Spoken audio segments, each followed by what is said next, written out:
Yes, and they put French fries on their sandwiches, which you can't. Where can you go wrong? I mean, to be honest, like that should be enough. It becomes apparent very quickly if you're using the resources in a way for them to tell you what to say, rather than for them to help you say what you want to say in a good way. All right. Excited here to have a friend of the program here at GradTalk MBA by Magoosh. Thanks for joining our podcast today. For those of you who are new here, my name is Eric Allen. I'm the general manager here at Magoosh, an ed tech company.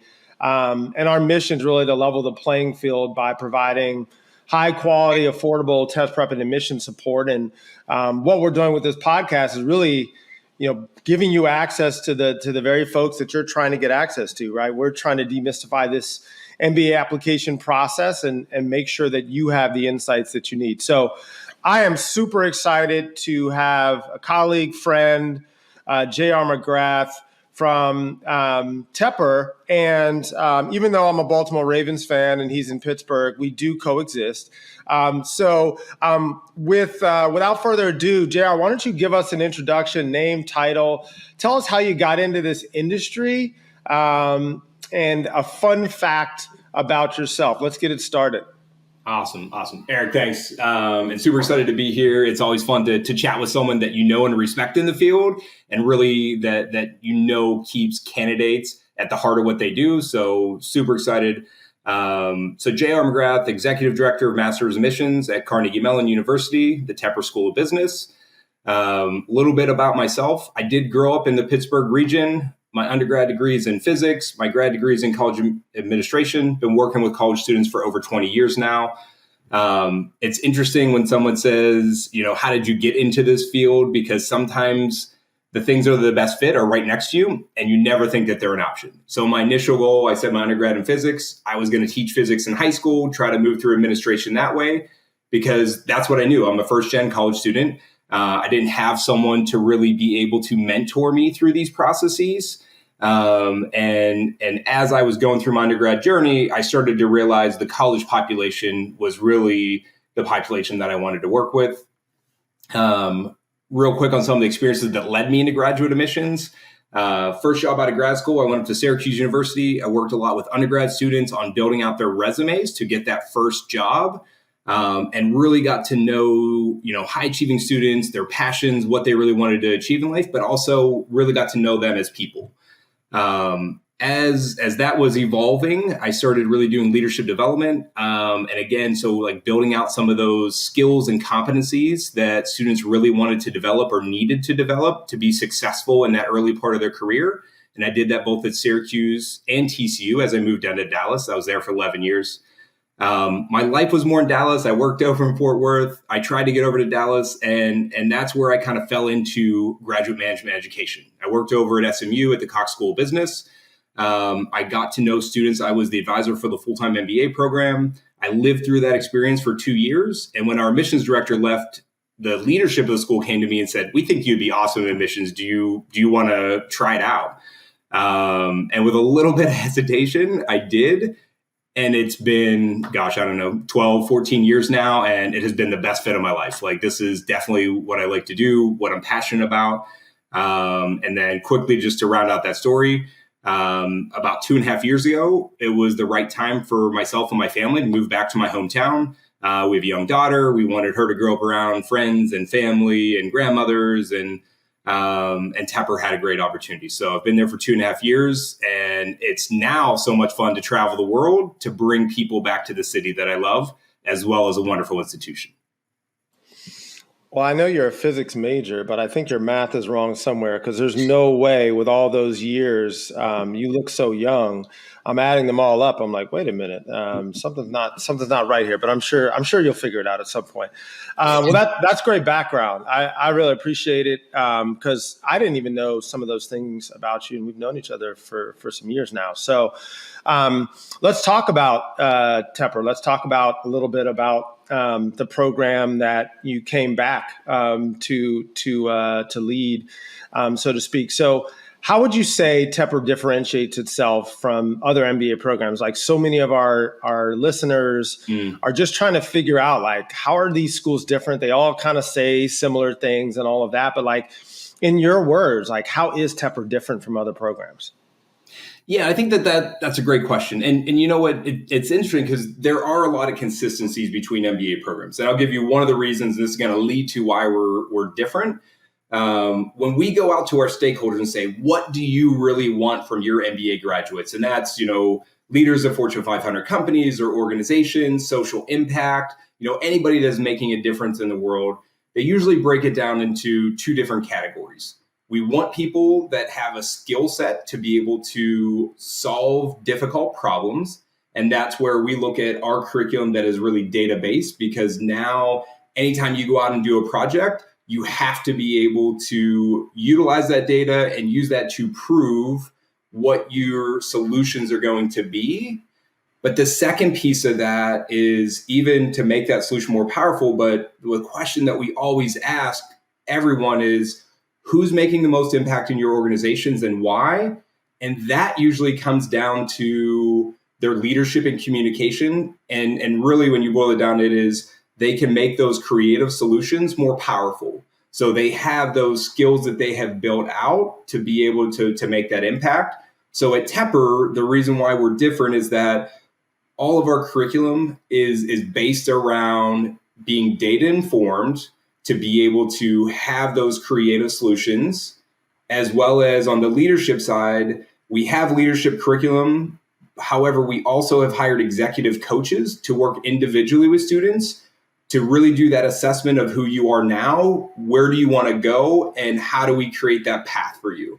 A lot of people will do that later in their careers, but we want to do that during the MBA journey because we feel like that's going to be the way that you're going to be best prepared to really start accelerating your career once you jump into that first MBA role. No, that makes a lot of sense. And I mean, it's kind of this balance of data-driven decisions with the high EQ and being able to, make, these informed decisions from a leadership perspective and knowing yourself and all of that. So that's really helpful. And I think something that I think when people think of Carnegie Mellon, they may not think of those things and how important those two things are. That's great. So you have a great website. I'm sure people have been on it. Hopefully they have done their research and et cetera. But like, what do you want people to know that maybe you either isn't on the website or just doesn't do it justice to just see it on the website that you want people to know about the university? Yeah, so there's actually be two things. So one, and we'll start on this because it kind of builds off almost the last comment that you had or like what I was talking about. So Carnegie Mellon as a whole, if you go around the globe, we have a great brand, but what we're most known for around the globe is that we're one of the best technical universities in the world. If you want someone from robotics or computer science or really doing some of those innovative things, that's typically where the brand starts. So when we bring that over to the business school, everybody always thinks like, oh, what's the best MBA program if I come from an engineering background? And sometimes if you don't come from that, either hard science or really hard quantitative background, you're like, I don't know if I'm a fit there. So, some of our favorite alumni or success stories are from those that didn't even come from a background nearly similar to that. We've had opera singers, we've had musicians, we've had actors, we've had professional athletes. So even though we have a curriculum that will really prepare you in a rigorous way for those problem solving and data skills, you don't have to have that formal background already. You do need to have some sort of aptitude towards quantitative, which I've worked at multiple programs. I know you've been around programs for all. Every program says they're quantitative in nature. So don't let that reputation dissuade you from digging a little bit deeper. The second thing, though, is not going to be about the program of the school, because I also know that when people are looking at graduate programs, they're also people. They're looking for things outside of just the curriculum in the school. So I'm going to talk about Pittsburgh for a second. My favorite thing about Pittsburgh, because again, I grew up there, Pittsburgh has been a city that has been able to change its industry and future better and faster than any other city in the world. And I'll give you a data point, because obviously I'm at Tepper to prove that a little bit.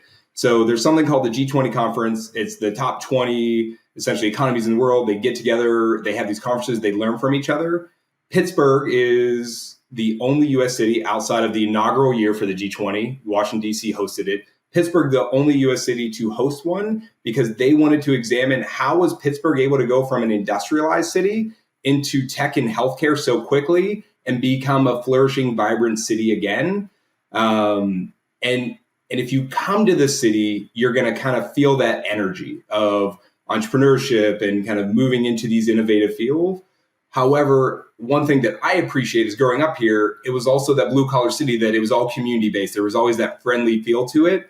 And I don't think we lost that soul. So that's what I hope people also get to know. So that way they also give Pittsburgh a chance. Yes, and they put French fries on their sandwiches, which you can't. Where can you go wrong? I mean, to be honest, like is that should be enough almost. Thank you for that. So you and I are both passionate about making sure that we level the playing field in graduate management education. And you're first generation. I know that's something near and dear to your heart, as well as myself. How does Tepper really focus on making sure that it's accessible for under-resourced candidates, economically disadvantaged candidates, underrepresented candidates? How do you really drive that for the university? Yeah, so I think the first thing I'll start with here, and we've done this for years now, we know that sometimes there's a barrier even to, we'll call it application fees, right? I mean, it's only a few $100s, and when you talk about the cost of the MBA, it seems small in comparison, but sometimes that first entry or barrier is an important piece. So we've offered a way to get a waiver for our application fee for, I don't even know how long. I've only been here for 2.5 years, but I know it was there long before that, because we don't want to create any type of barrier, just to give yourself an opportunity to explore our business school at a high level. The other thing that we started to do, and this may take us into some other questions later, but as you already articulated, I'm a first-gen student. Tony on our team is first gen. There's a bunch of us that are like that. And we kind of look to each other and say, okay, what can we do to, as you say, take down some of these barriers of like, someone may not have that person they can go to and ask those questions. So we make ourselves accessible and available really at any point. If you go to our website, our name, our bios, our emails are there, so you can contact us directly. We've also started doing a program called profile reviews. So we've worked with some partner organizations first, really to kind of to test this out. Your organization is one of those, so we've already reached out to everybody and offered that. But we're going to sit down with you for 30 minutes, and it doesn't mean that that's the one and only time you can do that. This is just how we've operationalized it initially. You can ask us anything. We can go through your entire application, whatever you're stressed about. We can talk about the overall MBA. We can talk about the ROI. But we wanted to make sure that we gave people an opportunity to know that for this 30 minutes, everything's on the table. And we try to start the conversation off just by reiterating that. So that way people can, in a way, take down some of those anxiety of saying, can I ask this question? Should we talk about this? And those have gone exceptionally well. So our goal is not only to help if we can on the financial side, but also really to help with information, which we feel like is more valuable. And I think for those of you on the podcast now thinking about schools, if Tepper's on your list, please don't do it if you're not serious, because this man has a lot of things on his plate. But like, schools don't, like, I just want people to know, like, that is not normal for schools to offer what JR is talking about and his team is doing. So, the excuses aren't there, right? Like, if you have questions, like, take advantage of that, because I just want you to know, like, that is a pretty amazing opportunity to have the ability to get 30 minutes of an admissions officer's time in advance of the application. So that's fabulous. Let's turn our attention to the actual preparation and research for MBA in general, because I do feel like sometimes candidates can get a little tripped up here. As you think about and you advise candidates around how much time they should set aside for their overall application process, How do you think about it? How do you break down that time? What would you recommend if, your daughter now, as she's growing up, you're like, she's getting an MBA. When do you start the process? I think this is a great question. I think initially you need to start with self-reflection, because it's really hard when, and you say, right, like MBA programs are very similar to each other. There's going to be a lot of similar words on different websites. So if you start with yourself and start thinking through, what is most important to me? What are my values? What are the things that I want to see in my community? What are the skills that I know that I need to learn? And sometimes I always say that, and I say like need to learn. That doesn't mean those are things that come easy to you. And like you really do that assessment, because if you do that and then you start researching schools, if you can refer back to that list, it's going to help you just kind of digest all that information, because it's a lot. Like if you go through our website, you said before, it's a great website, but there are tons of pages and you can keep going down rabbit hole and rabbit hole. So you need to sometimes have that guiding light. So I would start with a couple hours of reflection and then start going into it. I do think that it's helpful depending on what's on your list. And I'll give you a quick example. Like maybe you broke it down like, I want to live in this part of the country. Okay, well then start with schools on that part of the country. Or I'm going to go into this industry, like this is my passion life. Then, go to different schools and start looking through career reports. Okay, who does well? What companies are on the list that I would love to work for? And it's just going to be this iterative process. Like you're not going to be able to do your MBA research in like 2 hours. It's not going to be like, just a quick morning or afternoon. Break it up, spend some time doing it. Do a little bit each week. So if you had the ideal situation, you'd probably have a couple months just to do a few hours a week. So that way you can take in a little bit of information, digest it, and then be more prepared for the next time you look at something. But I think it's that reflection that's going to help you best to be able to digest the information. Yeah, like it's interesting. I think most people would think, oh, like you start with U.S. News and World Report and you bifurcate it, but like it's really this. It's a transformational process, right? The MBA, and so like I appreciate you talking about starting with the person, because if you can't figure out the person, everything on the back end it won't work, and it'll be this really, and I see it all the time. This process where people are throwing out schools and I'm like, there's not even like a connection between the schools. And I think it all starts with what you're saying, right? Mm-hmm. If you don't have that true north of like reflection and understanding of what you're looking to get out of it, what'll end up happening is you'll just be influenced. It happens in people's careers as well, where they just end up going maybe where the money is or where everyone else tells them they should go and all of that. So thanks for sharing that. I have a different question around some of the external resources that are available today. We have admissions consultants. We have test prep companies that literally will, work with people at a high level for months and months and months. Coaches. We have AI. So with all of these external tools, how do you as an admissions officer think about those tools? Do you embrace them and say, look, they're not going anywhere. Like we're not putting the genie back in this bottle. How do you think about them? How should candidates think about those external resources? And what are you doing to make sure that you can evaluate candidates appropriately, given the fact that they're all of these external resources? Yeah, 100% embrace them. And it goes back even to what I was talking quickly about my background. First generation, right? Like I didn't have someone there that would already be all those resources for me. So I say this: take whatever resources you feel like are available to you and you can afford.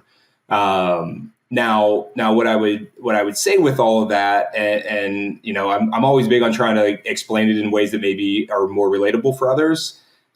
Really, and we use the word coach. Like use them as a coach. And the reason why I say it is like, when you go to practice, like you're going to do drills, you're going to do different things that are not what you're going to do likely exactly like that in the game.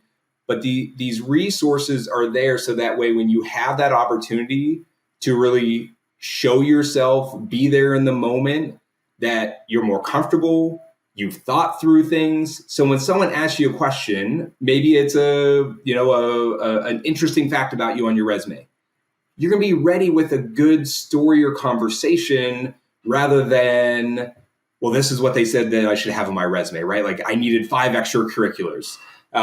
So use them appropriately in the way that makes sure, I guess, and to boil it down into one last thing is like, it is your story. These coaches or these resources are there to package your story in the way that you want to tell it and what's most important to you. But I will tell you, for us, since our team does all the interviews and we read your entire application, it becomes apparent very quickly if you're using the resources in a way for them to tell you what to say rather than for them to help you say what you want to say in a good way. So piggybacking on that then, I don't want to put words in your mouth, but it sounds like when you think about all of the elements, I know that Tepper's all about holistic application review. But when you think about all of those elements, are there any particular parts of the application that you feel are maybe more valuable given the fact that there can be these external pieces? Like, do you look at the interview and say, well, I can kind of tell, like, because the essays can be structured by external parties, the resume can be structured by external parties. Do you look at certain pieces like the interview or the recs or other places where you're like, you tend to maybe put a little bit more value, or is it just more making sure that everything is connected and you can kind of tell in certain parts of the application? So I would say the interview definitely has the most weight.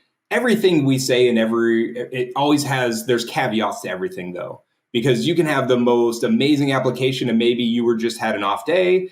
I mean, I'll be honest, I've interviewed people, especially since we've been able to do things over Zoom. I've interviewed Army officers while their building is being shelled on deployment. So like, there are things that you always take into account of what the situation is. But for me, the interview usually has everything come together, because if you read things in the application and maybe it's a concern, maybe it's like, oh, that's really interesting, I want to know more about that. You really get to dive in and you get to know more about the person, and you really get to make sure that, because everything in the application interview stage makes you ready to go to that admissions committee and present that candidate in a confident way. And usually the interview helps you do that in the most confident way. The other parts of the application, I would just say it like this, and I used this analogy before, your application is like a book. Every different component is like a different chapter in the book. And some people will have really strong different components and maybe some that they feel like they need to make up for. So just be mindful of that. And so if you have something that like you want to make sure that you own and address and move on from, that's also an opportunity to use an optional essay. I know that that's probably, we'll call like more the taboo part of the application. Of some schools say, don't use it only for these reasons, or, but for me, I feel like it's the context part. It always gives someone an opportunity to say, this may not make sense just on paper, but here's my little context behind it. All right, let's stay on that point and kind of transition into the blocking and tackling of the application. You talked about the optional essay. So how do you like it to be used, right? Like a lot of candidates feel like there's different camps. Like, well, I only use it if I have a whole low GPA, work experience, test score, et cetera. Some like put something there when they really shouldn't put something there. It's like they don't really have anything to add, but they feel like I have to say something. Like, what are your recommendations? How do you like it to be used from your perspective as an evaluator? Yeah, so the first thing is use it to explain anything in the application that you're not 100% comfortable with. And I'll give you a couple examples. Low GPA. Give me a little context. We're likely going to talk about it in the interview, but if I have context already, it helps me understand it a little bit more, ask a couple of follow-up questions, and then we can move on to more fun things to talk about. There's also opportunities that, like, we'll say there's a gap on a resume. Easy to explain, but on a resume, you don't put the gap and then put the reason, right? Like, so give context to that. The other thing that I would say though is, and I tell people this because we try to be very intentional about what we have in the application in terms of the components of it and the essay questions for us. And again, this is, we're trying to appeal to the masses to get as much information about each candidate that is from every country in the world and have all these backgrounds. So you cannot always ask everything that someone wants to share. So if there's something that is super important to you, going back to that self-reflection, and you thought as you're going through the application, okay, well, I was able to do this part of my resume, I was able to do this part in the essay, my recommender hit on these points, but this one component just, it didn't fit in anywhere and I didn't want to make it awkward, then just write something about it there. Like, and maybe again, this is where maybe we're different. We want to know what's most important to you. So use it as you feel like to round out your story or to give context to something that you're like, that's not the best part of my story. Okay, great. So in terms of another component in the application process, recommenders, any advice for candidates on choosing recommenders, focusing on recommenders, and like specifically, like when you look at recommendations, you have thousands of applications you're going through. How does JR evaluate the recommenders? Like, what are you looking for? Do you go to the grid? Do you like the numeric piece? Are you really kind of looking at the underlying words there? Like, what are you looking for as well? Yeah. So I'll give you exactly how I go through that. The first thing I do is write with a recommender. I look at the name, title, and really I'm looking at the relationship to the candidate. Because what I'm trying to figure out here is like, who is this person to the candidate and what is that degree of separation? And that just gives me context. The next piece I scan the numbers, but I would also say this, right, is like this recommender, like they didn't get strong directions. They're not doing these 100 times. So like I take all those things with a little bit of a grain of salt, but what I scan is, are there any trends, right? First trend, all fives, right? Like, did the person really read it or they just think that you're the most amazing person in the world and want to give you the highest rec, so they're just going to click fives? And then I go over to what they actually wrote. And the first thing I notice usually is how much they wrote, and then I scan for the level of detail. Because if someone just gives all five and has a couple short paragraphs of this person is great, while that person gave you a glowing recommendation, I didn't learn anything new. I mean, really, I would say this, like you check the box, right? Of you got someone to say that you're a good person, but it didn't give me any new information. The best recommendations are those that know you well and can give a couple specific examples of how you embody whatever was asked in that question. And usually, it's around topics of, how have you excelled? How do you work with others? How do you take feedback? So if you can have someone that has really good frame of reference for those, that's the person you should pick. Very seldom does it ever matter if I look over and be like, oh, wow, like I know that name of that person, right, of the recommender. So don't always go for we'll call it like the prestige of it. Go for someone that can share more about you that the committee may know, because that's what's going to be helpful. Because a lot of times, and maybe this is pulling the veil back even a little bit more, is that when we're going through a candidate, we don't start with letter of recommendation to admissions committee. That's usually one of the last things we go for, because we look at, what is on your resume, what is your career, what are your grades, test scores, right? Like, can you be successful in the environment that we're putting you in? Typically, if there's questions or concerns, the first place we go to is usually recommender, right? Because this is someone that probably knows you better in terms of time, context and everything. So we usually go there first because that person may be addressing some of our concerns. So make sure the details are there, because if you need it, it's going to be really important. Right. So it's almost like, it's one thing for the candidate to answer an optional essay of a weakness, but you're actually going to recommenders as a way to maybe fill gaps. Mm-hmm. That it's like, it's great that you're telling me that you have quantitative abilities, but it would be even better if I could get firsthand experience from your recommenders that say this person has quantitative or analytical skills that will allow me to be successful in a data-driven MBA program. That's great. Okay, so as a candidate, being able to kind of sit down with their recommenders and be able to talk through that and say, this is what I really need out of the recommendation, it sounds like is a good recommendation for our candidates. And a good way to think about it too is like, you think back to a resume, and resume have bullet points. your recommender is like your narrator to that bullet point, right? The likelihood is like, when we worked on this project, the things that this person did, or the way that they handled this difficult client or customer or team member, I mean, it's going to make those things come alive. Okay. No, that's really helpful. Let's talk about the interview process. Mm-hmm. The interview process can be challenging for folks, and I know with COVID, going back to COVID and doing virtual and now in person and all of that. But what do you look for in an interview? First of all, is your process blind, or do you come in with the full application and you have specific? You talked about maybe sometimes getting answers in the interview. Is your process blind? So if you could talk about your process and how it works, and then what you're looking for in the interview to get out of the interview once it's over. Yeah, great question.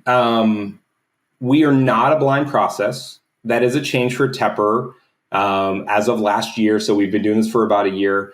I always felt this way, is that if someone is going to put all this time and effort into the application, by the time you get to interview stage, I want that person to feel like they know you more, because I feel like it's going to lead to a better conversation. So it's not a blind process. It's interesting, because I guess I'll give a quick myth about an interview, is that you don't have to have all the answers. The only thing that you need to be ready for, in a way, it goes back to that first piece of recommendation, was to do that good personal reflection and have those things that you your values, the things that are most important to you. As long as you have that, you can have a good interview and a good conversation. You don't have to, like when we get to career goals, you don't have to say, I want to work at McKinsey in this office, in this group for 4 years, and then I'm going to transition to, right? Like, you don't have to have everything planned out to the nth degree and so specific, because I know that sometimes that's why it's an anxious interaction, is that you feel like, well, what are they going to ask me? Am I going to have the right answer?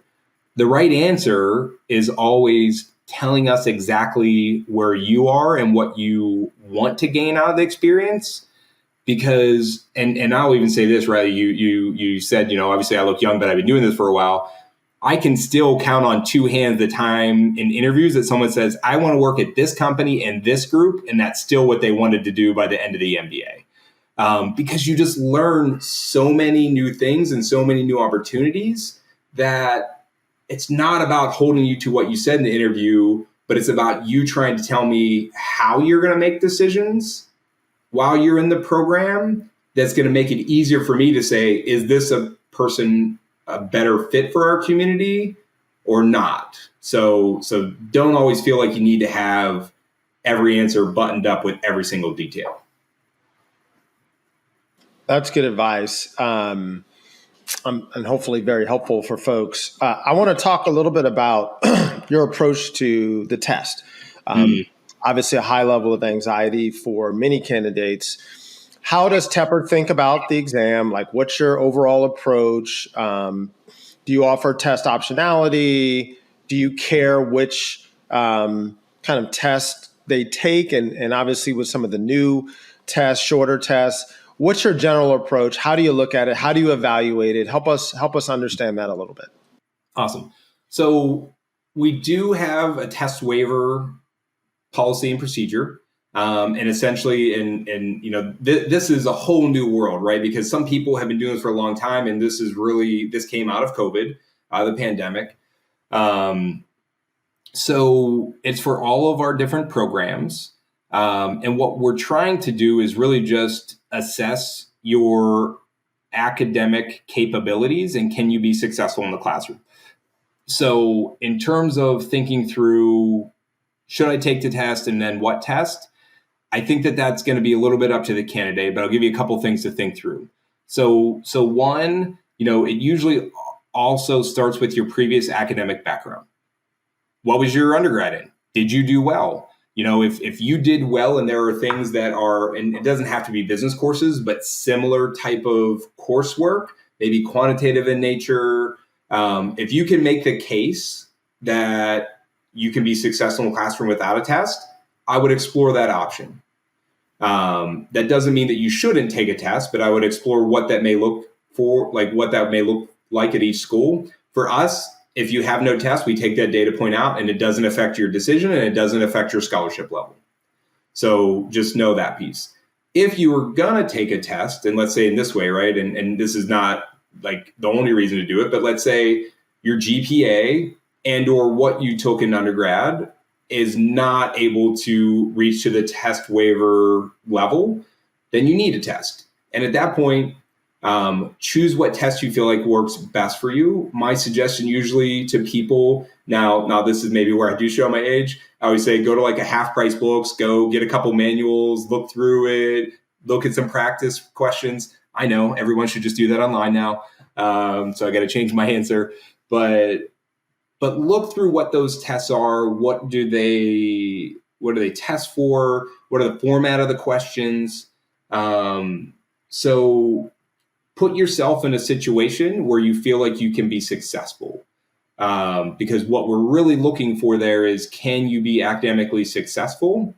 And then the last piece of it, and let's not like brush over this because we know it's a huge component for almost everyone making decisions, is that there's the first piece of getting admission, and then there's the second piece of, am I getting the financial package that can make this opportunity accessible to me?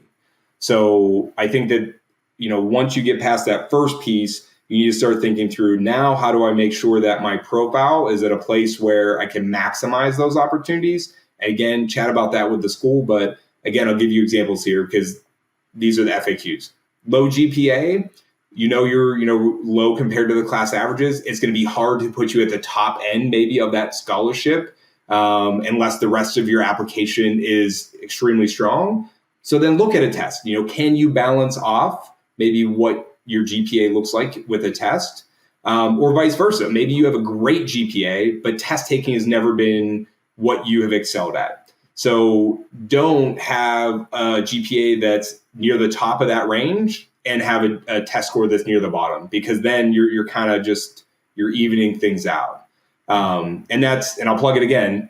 Come and do the profile reviews. We will talk through that at that level with you. You can show us everything. We can walk through your transcript and say, what should I do? What do I need to try to get to make sure that, one, I'm admissible, but two, what would put me in a really competitive spot for scholarships? Yeah, that's a great point. I think a lot of people, they think about admissions and then they get in and don't get the money they want. And so it's like, you not only need to think about getting in, you almost need to assume that you're going to get into to one or multiple of the schools. It's got to be about like, what do you need to get there? So thank you for helping candidates think a step forward. So let's put the admissions committee hat on, right? So I'm fascinated by how different schools handle things differently. Can you walk us through how you think about your admissions committee at Tepper? Who's involved? Is it just the admissions team? Is it career? Where do the deans, get involved, and professors, if at all? Just help us understand like how the whole process works. Yeah, perfect. So the core group of the admissions committee is the admissions team, because what we want to have happen is we want to have our admissions leadership team there. We want to have those that we're interacting with the candidates, so that way we can have good conversations. And then for others, our assistant dean over all of our master's programs, he is typically there as we talk through certain cases. We bring our career center in. And for us, what's interesting is the career center is not in the room for every meeting. However, we spend a lot of time over the summer doing training between career and admissions to make sure that we feel like we have the information we need to both help candidates, but also assess candidates for the career goals they're talking about. But anytime that there are questions that we don't feel we can confidently answer, we then bring in those experts. So we'll meet with the executive director of our career center, our assistant dean, our student services, which oversees academic services.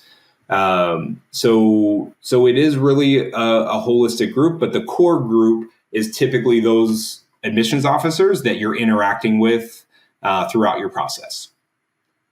And would you say, is this an 80-20 where you're like, okay, if I have some pretty easy no's, maybe they just weren't ready or just like way out of range. Some fairly easy yeses, like these are fantastic candidates.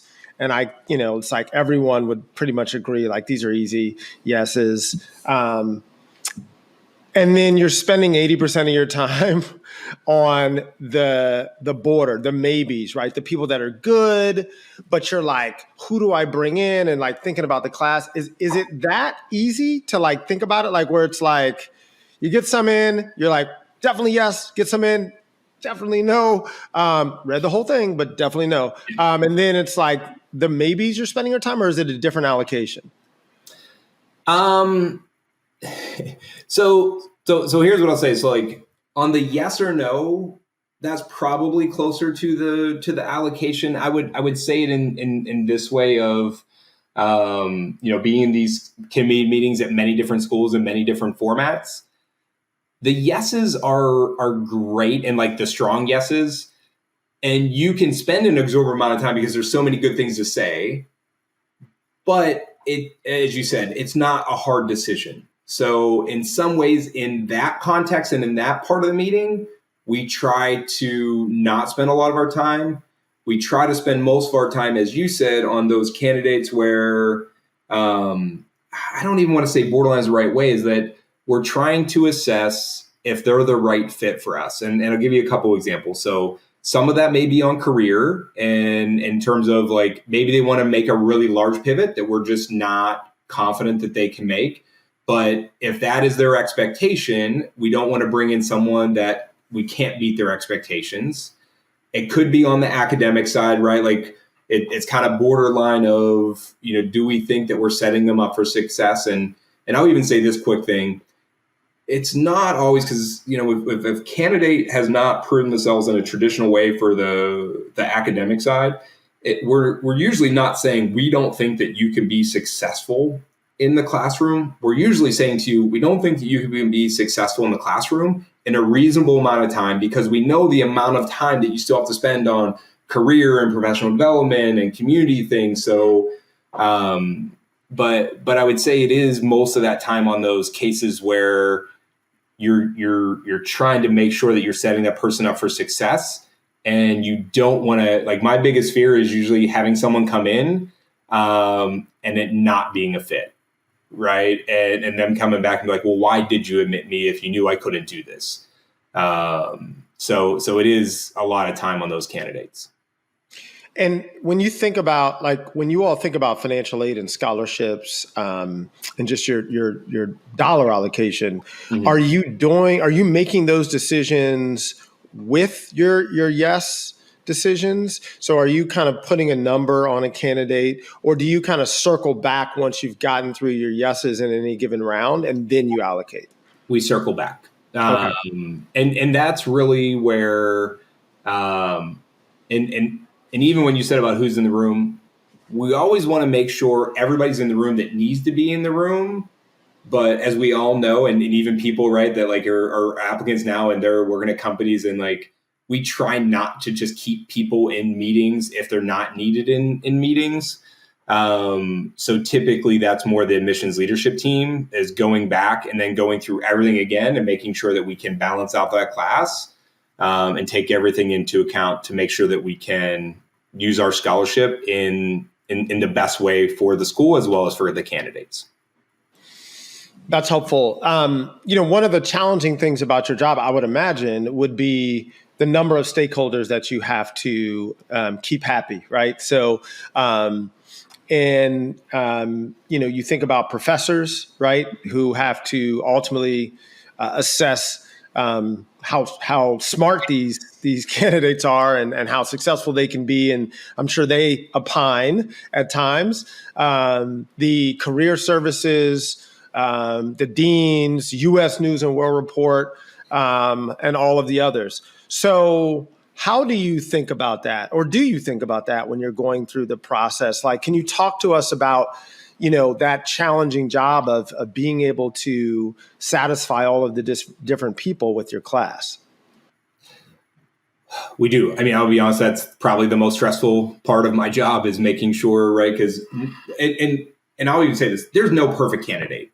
So there's not someone that is just going to just like kill it in every aspect, and there's never going to be anything that isn't going to be in alignment. So it is always trying to think through of if we're, and I guess I'll say it this way, like it always comes out into a balance. So there can always be a certain number of candidates that maybe we can take a little bit more risk on in terms of, are they going to be, successful in the, that's not the right way to say it. Are they always going to be the best in the classroom? Because maybe we know that they're just going to kill it on the career side.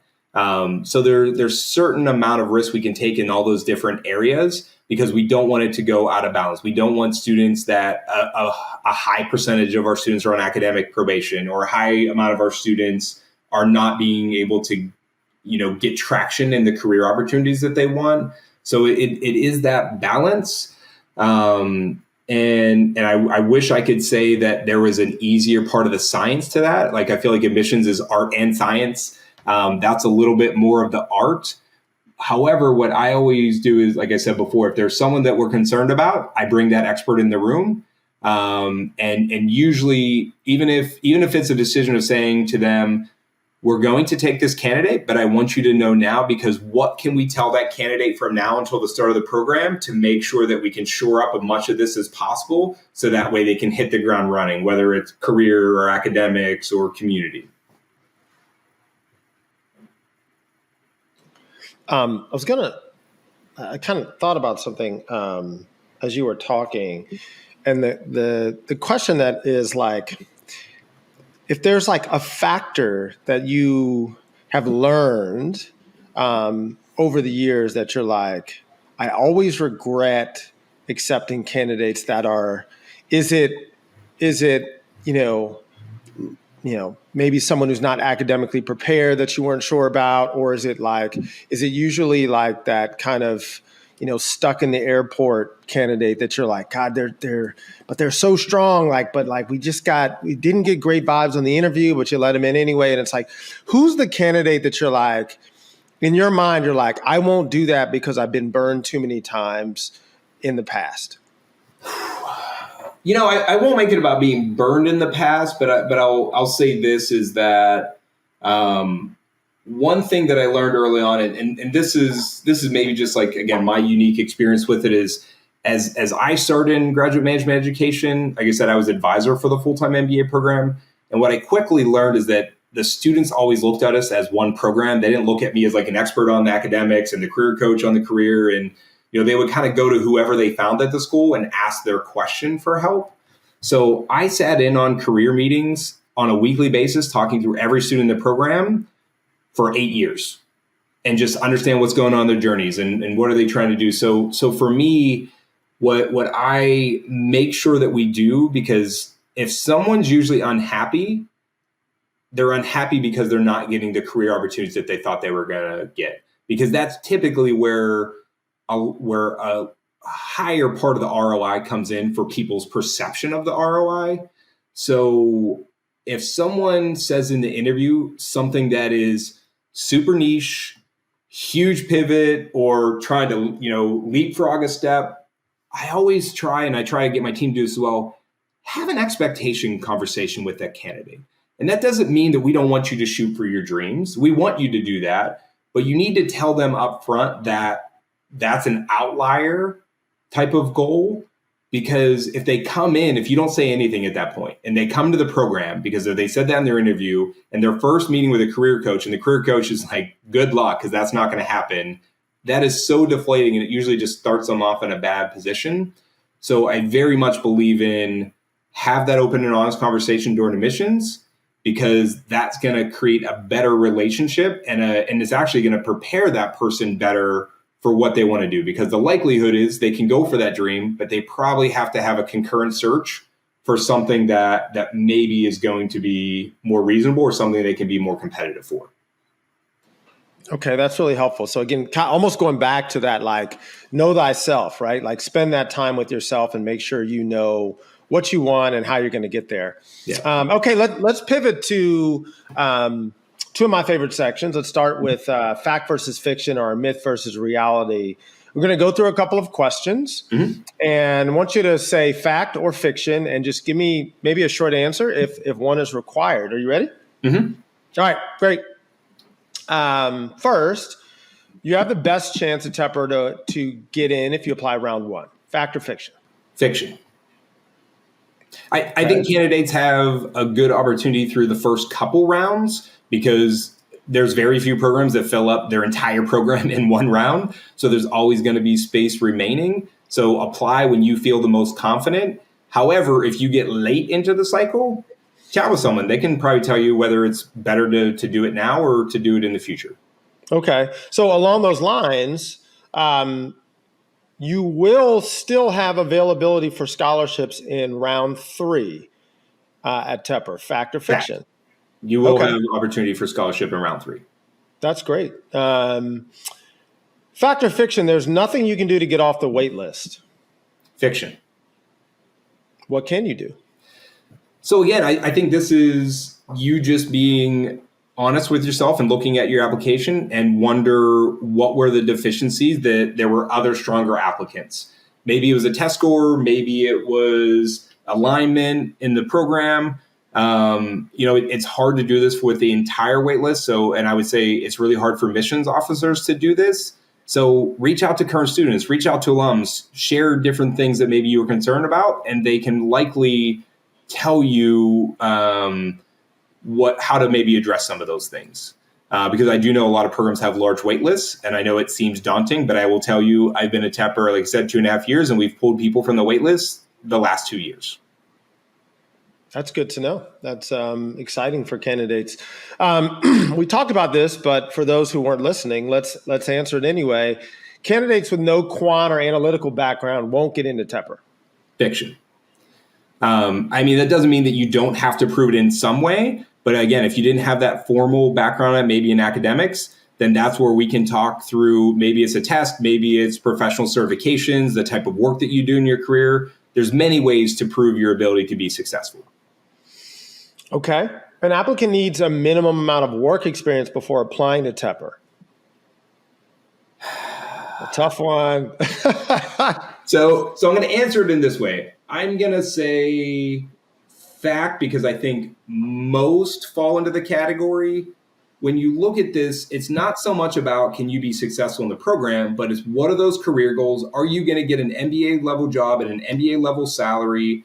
There are always a handful of candidates each year that can do that, but because 95% fall into the bucket of you should get work experience first, and this is talking full-time, part-time, we have a 3-year program, so maybe there's a little more flexibility there, but typically work experience is needed to get to the MBA level job that you want. That's not our role, but we have to be open and honest with you about what corporate America is expecting. Right. And to be clear also for those that have less work experience maybe than typical, obviously you all are considering things like college internships and other things as well. Okay, great. The standardized test is the most important factor in your admissions process. False. Fiction. Sorry. No, it's all good. GMAT is the standard and preferable to the GRE. Fiction.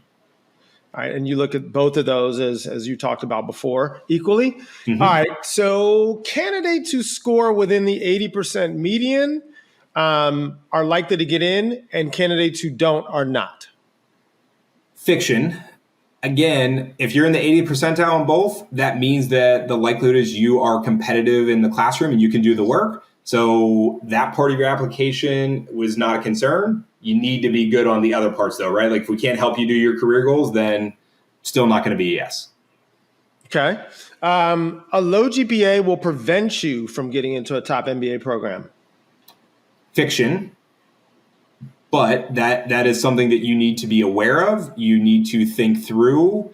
And essentially, and I guess I'll say it in this way, whatever prevented you from having a better GPA, you need to address, show that you've done things to fix it, address it, mature from it, and take that concern that it's going to happen again. Okay. You can actually be too old to apply to a full-time MBA program at Tepper. I didn't say they'd be easy. So I'll say fiction here, and I'll give you a couple quick examples. It really depends on the person. It depends on, are they going to flourish in that community? That's usually one of the bigger concerns that we have of someone that is, I'll say this way, my age that's in the program. Do they want to hang out with 28 or 25-year-olds? And are they okay learning from them? Because learning from your peers is a huge component of that, as well as what are the career goals, and will those companies hire people out of that experience level for what you want to do? We have tons of cases that there were older people. Some of my favorites are like, we have like a retired military person, did his 20 years. He's a manager at Deloitte. He's awesome. But I would say it's more of an outlier situation than the norm. Okay. Optional essay is just that. It's totally optional. You don't have to write it. Fact. Please listen to that, candidate. So JR doesn't have to read essays that aren't necessary. Okay. If you don't get into a top 20 MBA like Tepper, it's not worth getting your MBA at all. Fiction. It goes back to that list again. I'll say this, and I've worked at many different schools. I have many colleagues at different schools around the country and the world. There are some that are a really great fit for certain candidates because of their lists. Like maybe you want to do a specific career function and live in a specific area. They may not be a top 20 school, but they may kill it in those two things for you. So definitely go back to that list. Okay. And there's been things written about digital economy and the value of an MBA, especially, when you look at like Elon Musk is like, what's the value of an MBA? Fact or fiction, the MBA ROI is not as strong in a digital economy. Fiction. And I'll say this, right? Like we talk about outlier situations. And I read an article this morning. I love reading business news, and I think there was an article that said, is an MBA needed to found a unicorn company, like $1 billion company? And I think the percentage was like, maybe 40% were MBAs or something. So it was not the majority. But what I'll point you to is the starting average salary for MBAs has been going up year over year, I think, since I've been in this profession. There's probably an outlier year or two that it didn't. But I can even tell you, and even though career reports are not out yet for this graduating class, salaries are going up again. So when someone else puts that value on it, but not only puts the value on it, puts their money where that is, then the value's there. That's fabulous. It's funny. As an entrepreneur myself, I feel like, and an MBA, I feel like you almost learn too much to take such big swings. You're like, I don't know if that's a really good, you're like, that's kind of crazy. It's like an MBA is the easiest way in life to hit a triple, but it may be even harder to hit a home run with an MBA because you just know too much, right? It's like, you're like, that doesn't make a lot of sense because so many entrepreneurial ventures do fail. And so you're more calculated. You talked about data-driven decisions, right? Like you're like, this is not a good use of my time. I could be doing X, Y, and Z and hitting triples, or I could strike out or hit a home run, right? So I almost feel like maybe we know too much as MBA. So who knows? Well, I'll share one real quick thing on that because we had a phenomenal entrepreneurship session. We hosted MLT a few weeks ago, and one of our alums just gave like a really good nugget of information on that. So what she had said is, because everybody in the room almost said what you said, right? Is like, they're not willing to take on that much risk to be an entrepreneur. And everyone said that, if you're an entrepreneur, then, right, like you're okay with risk. What she had said is like, what you don't understand is most successful entrepreneurs are great at managing risk. So there's a way for you to keep that company going because almost every entrepreneurial company will have a little bit of difficulty at one time or another, but it's managing the risk to make sure that you can push past that to be successful. So that's where she had talked about is she flipped the risk thing for us, and it was just really insightful. She said it way better than I did, but managing risk was what she said her MBA brought to her on her journey. No, that's great. That's good insight. All right, last piece, rapid fire round. So I'm going to give you a phrase, and you're going to give me 1, 2, max 3 words, but you will be penalized if you give me more than 1 word, but I will accept your answer. You ready? Mm-hmm. Okay, first is the perfect applicant. I'll go back to the last one, fiction. Oh, okay, great. I like that. Feeling of getting accepted in your dream program. Amazing. Relief. Joy. I like that. 3 different 1 words. The GMAT. Sometimes the necessary evil. Excellent. Admission myth. Ask somebody. The top 20. Oh, God. Great place to be. And I'm giving you way more room because we're friends. Sorry. And last one is Tepper.